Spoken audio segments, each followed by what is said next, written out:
Merhaba arkadaşlar. Bir ders yapacağız şimdi. Bu parçamız bir vuruşluk suslardan oluşuyor. Bir vuruşluk suslara artık giriş yapıyoruz. Görüntüsü büyük harfle Z ve C'den oluşmakta. Çizilişini daha sonra birlikte çalışalım. Ama şimdilik gördüğümüzde tanıyabileceğimiz durumda olalım istiyorum. Gördüğünüz gibi bir vuruşluk suslar. Z ve C harflerine benziyor. Burada parça basit arkadaşlar. Buradaki parçamız basit. Bir vuruşluk notalardan oluşuyor gördüğünüz gibi. Bakalım şurada iki vuruşluk notamız var. Bunları nasıl ayırt ediyorduk? İçi boş ve saplı notalar iki vuruş. Sapının aşağıda ya da yukarıda olmasının önemi yok. Vuruş değeri için söylüyorum bunu.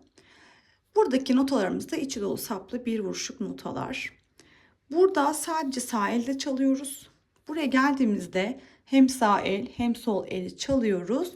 Burada yine sağ el. Burada her iki elimizle birlikte çalacağız. Son ölçüde de ilk iki vuruşluk notalar, bu ikisini birlikte çalıyoruz. 3 ve 4. vuruşta susacağız. Hazırsanız başlayalım. Mutlaka sayıyoruz. 4 dörtlük parçamız. Bakıyoruz, tekrar işaretimiz yok.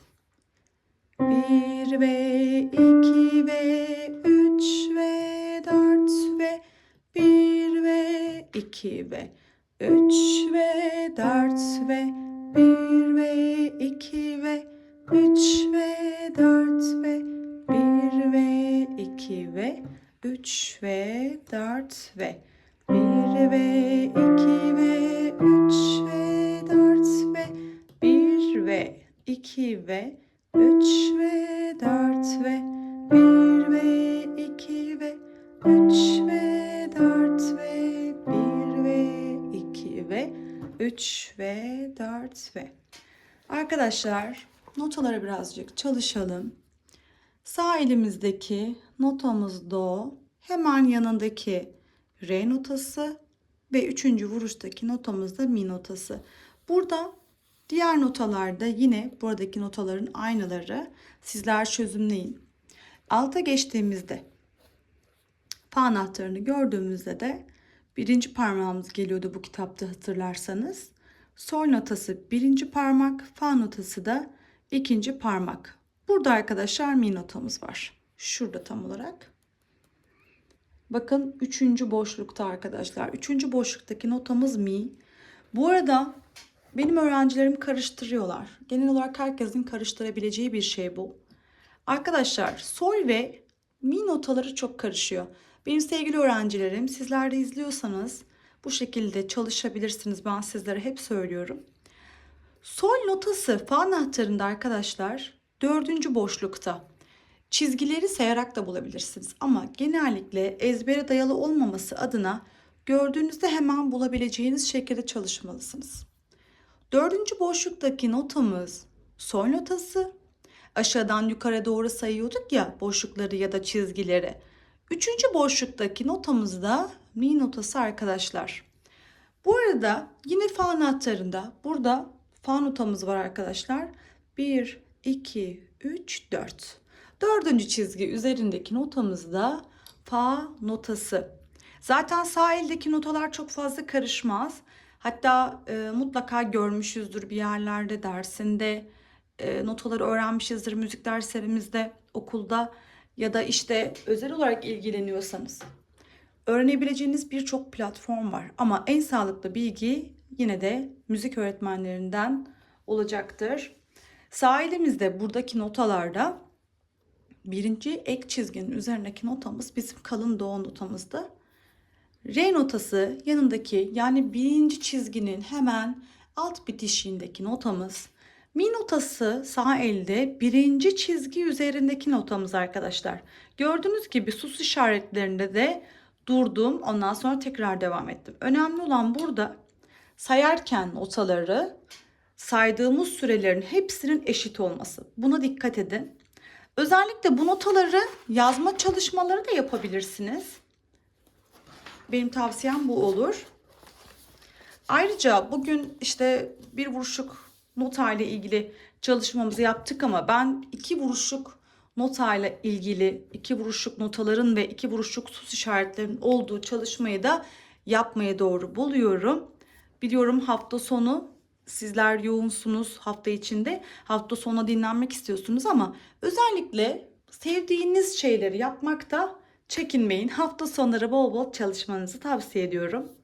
Evet arkadaşlar, çok tatlı bir tabir var 2 vuruşluk susta. Düz bir şapkaya benzetilir 2 vuruşluk sus işareti.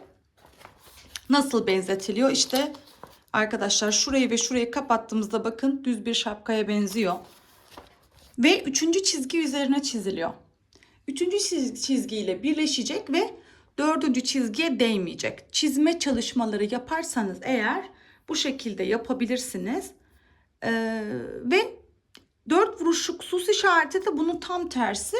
Ters bir şapkaya benziyor. Şimdi bakalım inceleyelim. Az önceki notalardan çok fazla bir farklılığımız yok bu parçada. Do, re ve mi notalarından oluşuyor sağ elde. Bakın gördüğümüz sus işaretini gördüğümüz yerlerde 2 vuruşluk sus işaretlerinde burada duracağız. 2 vuruş boyunca duracağız. Geldik sol, fa ve mi. Az önceki parçadaki notalardan oluşuyor. Sadece beni bir dinleyin. Siz de daha sonrasında deneyin. Bakalım başarılı olabilecek miyiz? Bir deneyelim. 4/4'lük parçamız ve tekrar işaretimiz yok.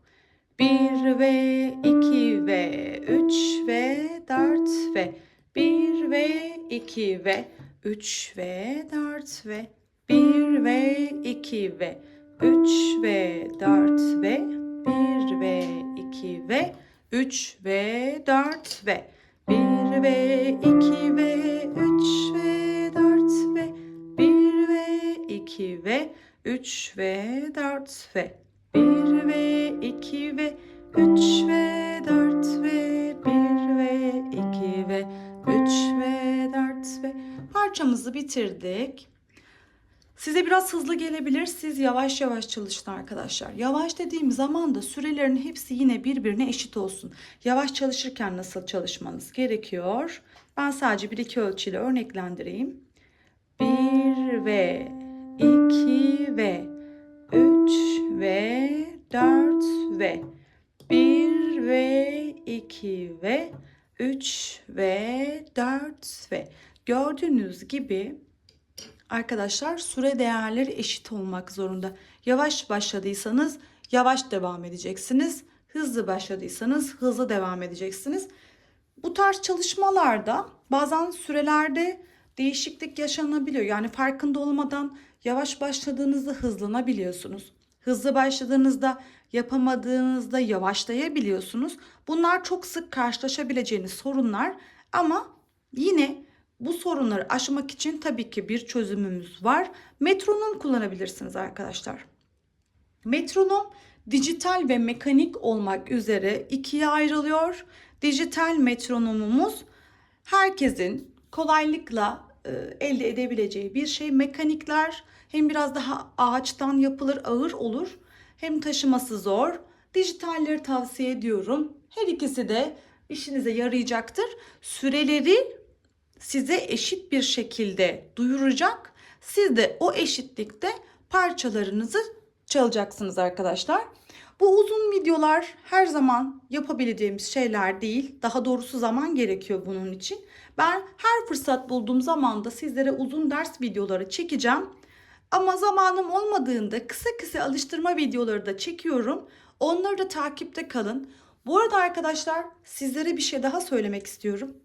Önümüzdeki hafta hangi gün olur bilemiyorum. Size yine bu kısa kısa alıştırma videolarımda bunun bildireceğim. Takipte kalın lütfen. Önümüzdeki hafta içi bir canlı yayın yapmayı planlıyorum. Öğrencilerimin yoğun isteği üzerine piyano ile ilgili sorularınız olacak olursa katılabilirsiniz. Sorularınızı oradan sorabilirsiniz. Ya da belki benimle tanışmak isteyen, ders videolarımı takip eden öğrencilerim olabilir. Çoğunlukla okullarda benim öğrencilerim takipteler. Onlar okullarda da bana bir şeyler soruyorlar. Sizler uzakta olanlar ya da beni tanımayanlar bu videoya, daha doğrusu canlı yayına katılıp Bana sormak istediğiniz soruları sorabilirsiniz. Dersimiz bu kadar bugünlük. Kendinize iyi bakın. Hoşça kalın.